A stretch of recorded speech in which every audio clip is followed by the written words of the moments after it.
What's up, everybody, and welcome to another edition of Fanstake Radio. I am joined by Olympic champion, NCAA champion, back-to-back swimmer of the year.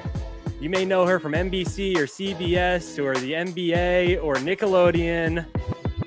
Please welcome Summer Sanders to the stage. What's up, Summer? Great to have you here. Great to be here. You said Olympic champion, but I'm going to show you my favorite medal, which is my silver medal. There it is from 92. And the back from Barcelona. I read about that doing some research that you're an advocate for the silver and gold medals. I would love to hear you mean a little silver more. And bronze? The silver ones that don't silver get and bronze medals. Yes, silver and bronze medals. Well, I mean, I think the podium is like special, you know, to get top 3 at a world championships, a Olympic games. Yeah, any color is special. They feel the same. You know, you'd have to really look closely to see the color of them, but the weight of them is exceptional. So yeah, I mean, 1, 2, 3, it means something. It's a great achievement, and I love them all for different reasons. I totally agree with that, like that perspective that, I mean, I would imagine even getting 5th place is still really incredibly special, putting all that hard work in. And, you know, it's not on the podium, but to, you know, when you see on like Twitter or whatever of like, oh, they only won the bronze, that feels like a pretty, you know, only won the bronze. That's pretty incredible. Well, I think even Seinfeld has a bit where he's like, what is the silver medalist? The first of all the losers. So damn you, Seinfeld, you're funny, but that one stung. I think it's even to the point, Ben, where if you make an Olympic team, it's just, you know, that puts you in an elite category, and you should celebrate yourself and be very proud of that. There is a motto that we actually got these leather jackets in 1992 as a part of our outfitting. And I think it's an Olympic motto or Olympic creed, which is, it's not about the winning, it's about taking part. I mean, I'm paraphrasing. It's a much more eloquent quote, but that's Olympism. It's about being a part of it, not the podiums and the medals. It's being a part of that community forever. Yeah. They gave me a very similar quote when I was riding the bench in JV. Like, hey, you're still part of it. I was like, I guess so. I wanted a little more playing time, but yeah, a little bit different with the Olympics. But you said a word there, elite. And, you know, I talked to a number of different athletes and coaches and just people who go through so many different paths. And some people, I'm like, hey, when did you realize you were elite? And they're like, what? I'm elite? Like, oh yeah, dude, you're playing D1 football. When did you realize? Was it a young age? Yeah, I mean, I think, so I always had the dream of being an Olympian. My dad took me to the 84 Olympics in LA. So the dream of being Olympian is one thing. And then I think really when I thought, oh, this actually might happen, I could make it a goal, would be when I was 15. So 1988, I just missed the Olympic team. They take, you know, top 2 in swimming, and you have to show up on the day. There's no like special committee that would get you on the team. You have to touch the wall 1st or 2nd. And I touched 3rd by 27 100ths. And I think in that moment, the first reaction was, oh, wait a second, I can actually compete against these really scary women who were in the finals. And so for the next 4 years, that's, you know, how brutal the Olympic Games are. And what makes them so special is we don't get at Olympic Games every year. So for 4 years, I thought about that moment of getting 3rd, and I never wanted it to happen again. So I worked really hard and ended up qualifying in 4 individual events. Was there a moment where you said, I have to put other sports to the side and just go all in on swimming only? Well, very few swimmers play other sports. You know, there are a few, like I had a teammate from my 92 team, Chrissy Amon. Chrissy Amon-Layton, Chrissy Parham now. She was a 100 butterflyer. She played basketball up until her sophomore year in high school. And then, you know, kind of swam at the same time, but really took swimming seriously sophomore year in high school. That's so rare. We swimmers are weird. We'll admit it. We are in that water way too much. I mean, my generation overtrained, I think, more than any other sport. My longest event was 4 minutes. And I mean, 2.5 hours in the morning, 2.5 hours at night, 6 days a week. That's just a ridiculous amount of time. So We didn't have a lot of time for other sports. We had maybe 2 weeks of vacation at the end of each season, which ends around April and then again in August.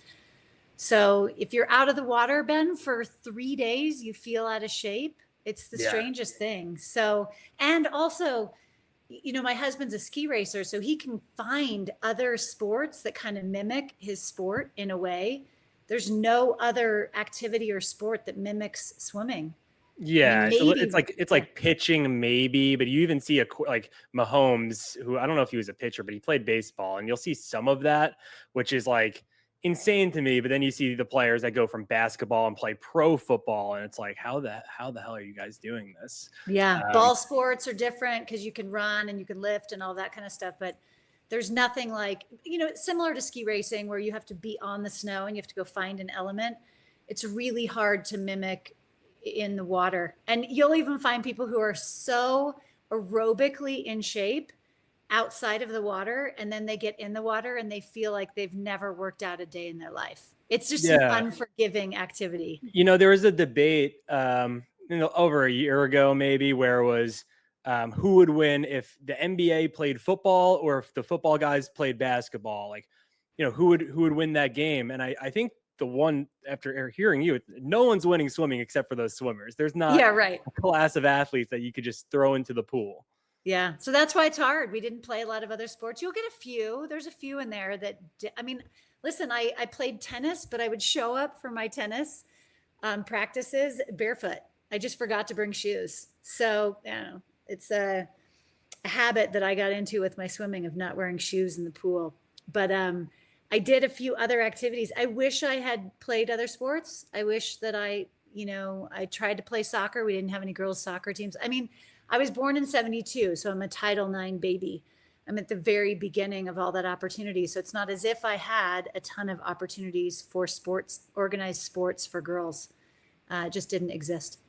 Yeah, I think it's interesting, and I want to get into the current NIL landscape, but even taking a step back to your time at Stanford, I think right now it's getting a lot of buzz of, okay, there's a salary cap now, and this salary cap is going to go to 80% football and 15% men's basketball and 5% women's basketball. And it seems like people are acting like it's a new thing of these sports getting all of the resources. But when you were at Stanford, was it similar, just without a salary cap in terms of just resources? No, we share the resources. Imagine that, just sharing.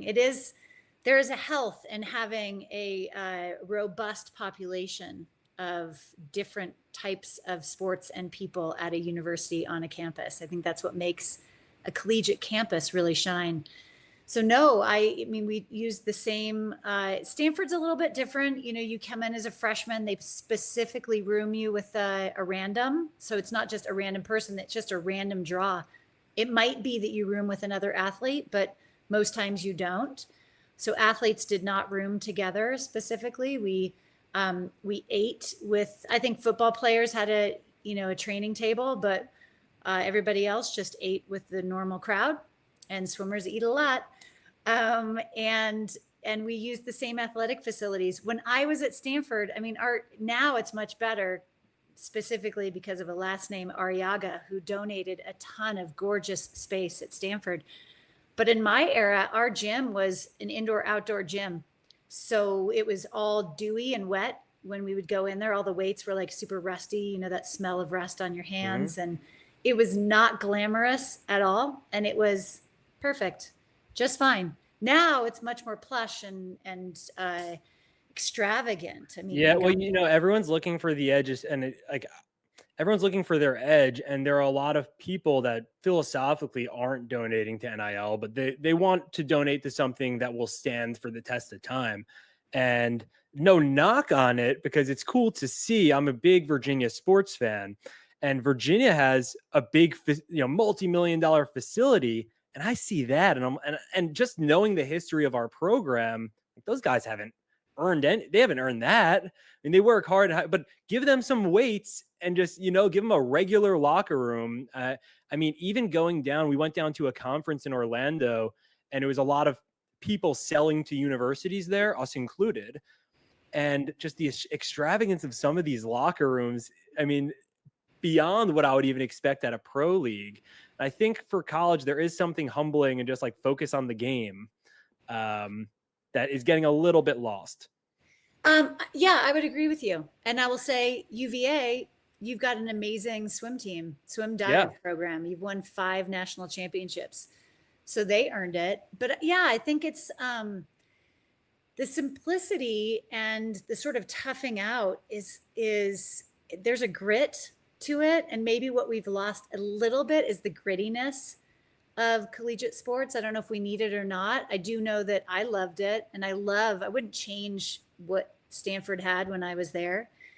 To your point, I do feel like maybe some collegiate programs are putting the cart before the horse.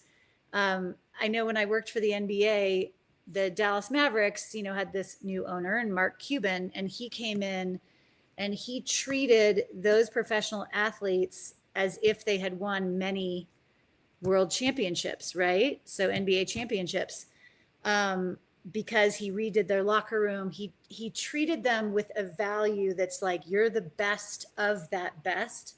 And I don't know if that then they performed to that level, or if it was, Dirk Nowitzki and Steve Nash coming in, and then they created a bit of a dynasty there. But he certainly did feel like, hey, listen, I'm going to treat you like you are the best of the best, like the best franchise in the league, by giving you this amazing locker room and all these perks and all this kind of stuff. And it worked out. But I don't know if collegiately that works. And I would say, yeah, I think to your point, let's take a little of that funding out of there and spread the wealth, and put the money where it's actually needed. Yeah, I think that makes sense. Of just when you talk to players, athletes who are on the press, like they're committed to schools. And I think what you did at Stanford, being a 4-year, 1 jersey, 1 swimsuit athlete, is I don't know, as a fan, I think that's really cool. As someone who works at Fanstake and talks to these athletes who just want to maximize their playing time and opportunity, I understand the portal, but I think what you have now is swimmers, soccer players specifically, where programs are getting cut and they're forced almost to transfer to continue playing. I believe Stanford went through something like that, where they back in 2020, so maybe a while ago, where they were going to cut teams. Do you remember anything about that? Yeah, I think it was either 11 or 12 programs, and they were going to cut them. And then the alumni, and a couple of my friends, Jen Azey and Adam Keefe, alumni, both Stanford and Stanford athletics alumni, came together and really put together a group of people who said, we'd like to support this, and raised money, and it worked out. But yeah, I think really, I this whole conversation of NIL and transfer portal, I wouldn't wish being in that community right now and having to be an athletic director and understand it, and the ever-changing landscape, and what they're expected to do, and where those funds, it doesn't seem like it's making sense, who they're supposed to pay, how much they're supposed to pay, and then how many sports and scholarships are required for each sport. It's very confusing to me. I will just say, I think that's probably the bottom line, is college sports has gotten so confusing and so complicated. And for me, sport was always just the easiest part of my day. I loved swimming because it brought me joy. And even so you said I was at Stanford for 4 years. I was, but I was only an athlete for 2 years. I gave up my eligibility to turn pro. Back then it was just, you gave up your eligibility. There was no pro, so that I could earn money. So I was one of the first athletes to do that. So I gave up my scholarship. My dad said, hey, you just need to make enough money to pay for your Stanford education. So I'd write my quarterly check, which went up so much every single quarter. I wrote my check. I all of a sudden came home from the Olympic Games, was a, junior at Stanford, won an NCAA, I qualified for the Olympics, and then won an NCAA championship with Stanford. And then I gave up my eligibility. So all of a sudden I'm a paying Stanford student, not a scholarship athlete anymore. I am working in my business. I'm a full-time student and trying to continue to be a top level Olympic athlete. It was really hard. Yeah, it sounds it. I was not doing that. I was partying. Yeah. Well, and I was also partying. I also Yeah, I was got a trying to be a balance. normal person at the same time. So I was trying to combine all those lives together. Yeah. Yeah, was so were you like dabbling into any they weren't really called NIL deals, but were you doing brand deals around that Oh yeah. time? Yeah, I had an agent. Yeah, so I was doing, I mean, I had this revolutionary partnership with Ocean Spray cranberry juice, where I would go around to different high schools and specifically talk to women. But our tour was called the Wave Tour, Women Athlete Voice of Encouragement. And so I tried to motivate a lot of young women to be bold and brave and go for it. And it was great. It was wonderful. And then at that same time, I was auditioning and I got an MTV show called Sandblast. It was a sports competition show. And part of our crew was Kevin James, who had just come off of his Star Search. I don't even think you're going to know what that show was, but he had just won Star Search. So Kevin James, King of Queens and, Grown Ups and all those movies.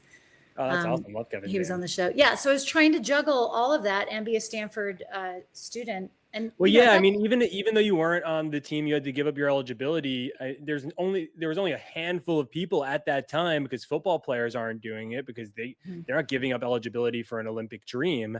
There are only so many people at 18, 19, 20 years old, right, that are balancing school, balancing still athletics, even though it's not for the university, and then going to shoot days. And this is before you could just kind of take your phone out and just, I mean, I work with a lot of athletes and some of the quality of the videos is, I would say you're a lot more forgiving when you're working with an athlete than when you're working with a typical content creator.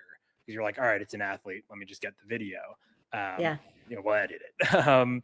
So Ben, by the way, this is 1994. So the internet wasn't even like the World Wide Web was out there for everyone to indulge, but no one did. I mean, 1994, we didn't have, if we had cell phones, you had like a car phone that was gigantic, it's the Beverly Hills Cop, right? I don't know if you even. Yeah, no, I'm with you. I'm with you. The cell phone was like that big. So no one had cell phones. You were lucky enough if you like actually remembered to take your film in to get it developed. And I think the most dynamic part of that time period was 1 hour photo developing. So yes, it was old school. It was, if you wanted to video something, you had a giant video camera and that's what you were doing. So totally different time. So I guess my point is right now it is really confusing. I don't envy anybody who's in this space, right? Is there something that you see? Is there something that you see in the current NIL post-house settlement world that's just a glaringly, or is there anything that you see that's just a glaring issue that you can pick out of this new landscape? No, I would say one of the things that I really like is what you guys are doing at Fanstake, where an athlete that's getting a ton can opt to spread the wealth with their team. I see lack of chemistry and, with the transferring, it's hard to build a family within the team. And when your family is constantly going in different directions, and again, I'm not judging people for trying to find their best opportunity to fulfill their dreams. It's just become so complicated. So, to be a coach and try to create chemistry, it's got to be so tough. And you see that. Yeah. I read a tweet. Actually, I think it was from JT Rogan, who works with University of San Diego. He played football there, and a quote in his newsletter today where he referred to it as, the phrase I believe was, a team of mercenaries, which I think is apt. Harsh, but apt. Of, you have people that are getting paid and they're all coming together. But the common goal is, yes, to win, but it's also into play. And I think once people, once the ball tips, it's everyone just wants to win. But it does take time. And I remember just getting the doors blown off of us in high school games. And we would kind of, at the end of the game, and look at each other and be like, hey, we've only been playing together 2 or 3 years together. Those guys have been playing 10 years together.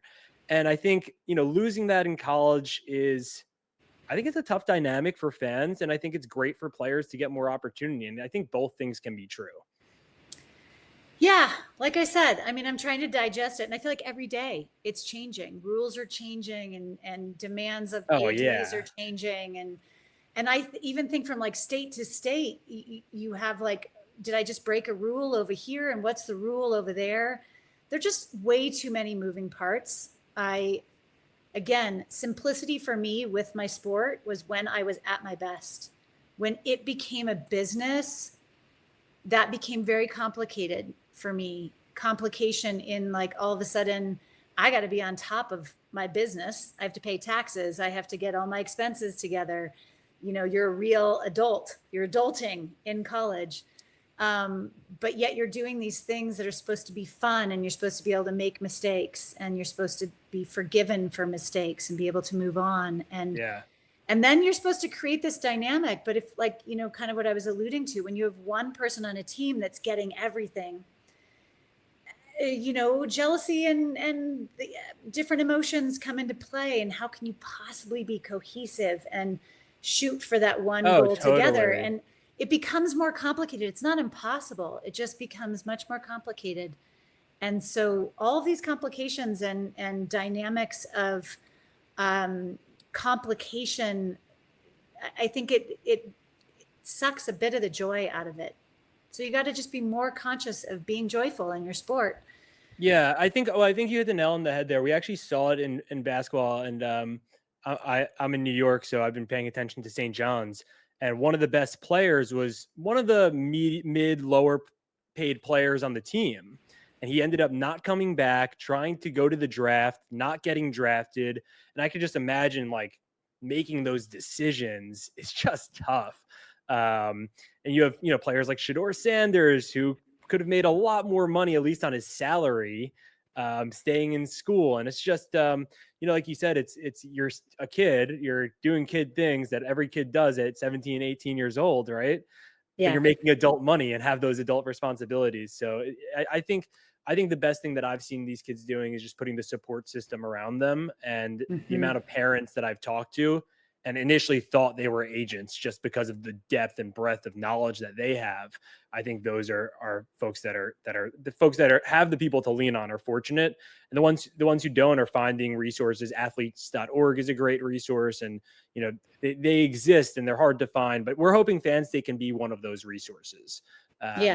Both to educate and empower, but also to like help athletes grow their brand. And of course, like, we made this Fanstake podcast, we're looking to get our name out there, but if we could do that in partnership with our first episode came out, Kobe Claiborne, who's building his profile now. He did an interview with us and his media training. And so we're trying to have fun with it. But you mentioned something about the team. So one thing that we launched on Fanstake, maybe since we last spoke, is something called Team Stakes, for fans who don't want to select an individual player, but just want to support the entire roster, whoever's going to be confirmed on the roster. And we see that as being a big avenue for the fall, especially when people are just, I want to keep this team together, especially when hopefully, teams are winning and it's like, hey, let's not rock the boat and deal with this portal again. We did it last season. Let's keep these guys. Yeah. So we're hopeful that that's something that fans are into.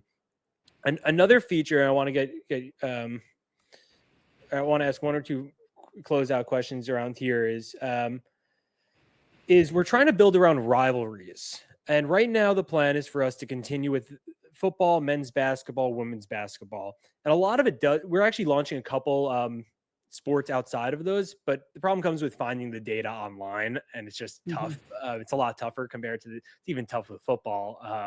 And the amount of movement, and then every player is like, hey, I'm on the wrong team. So, we're figuring out, but one thing we want to build is leaning into rivalries. So putting fans and competitions against each other, where whoever answers more questions right or, wins, gets more points that they can then dole out to their team and essentially take away from their rival. I am curious, and just as being such a sports fan, and my favorite thing to do is talk shit. especially with other fans. Was swimming, were there, Ohio State, Michigan like rivalries in swimming, or was it more on the individual level? Well, in my day, we had a rivalry, Stanford and University of Texas. So, we added an extra finger when we did the hook 'em horns, when we talked about the University of Texas. And I know those are fighting words, but it's not anymore. UVA is now like the team to beat. Cal, Stanford. Now everybody's in the ACC, which doesn't make a lot of sense for Cal and Stanford to be traveling across the country. I mean, they couldn't be any closer to the Pacific Ocean. The classic ACC matchup. Yeah, but swimming specifically, and I love this because I love a rivalry. I mean, I just wanted to show you this because that's my pro team. Are you going to bring in Kansas City? Oh, Jets. Okay, well, we're good. It's all right. Same conference, same division, right? But our rivalry with the Chiefs and, the Pats and all that kind of stuff. I love rivalries. In swimming on the world stage, world championships are happening right now in Singapore.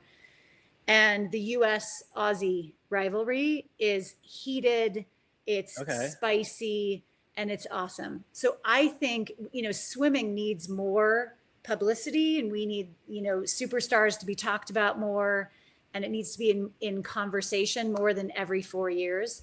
And the rivalry between those two nations is huge.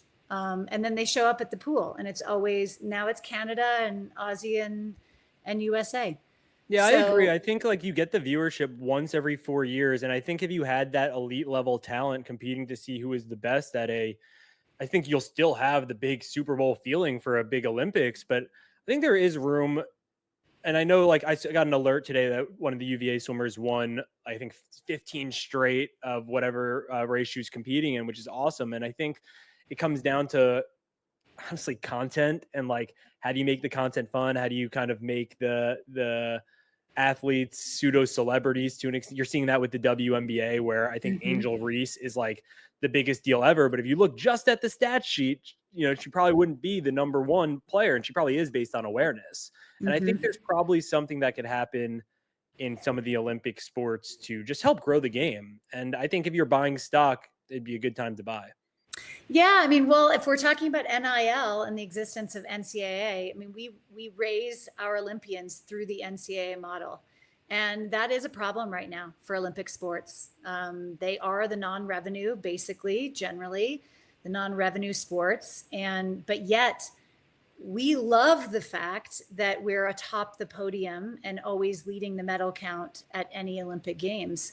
And if we don't recognize the value in those Olympic sports at the collegiate level, then that's going to have an effect on our medal count.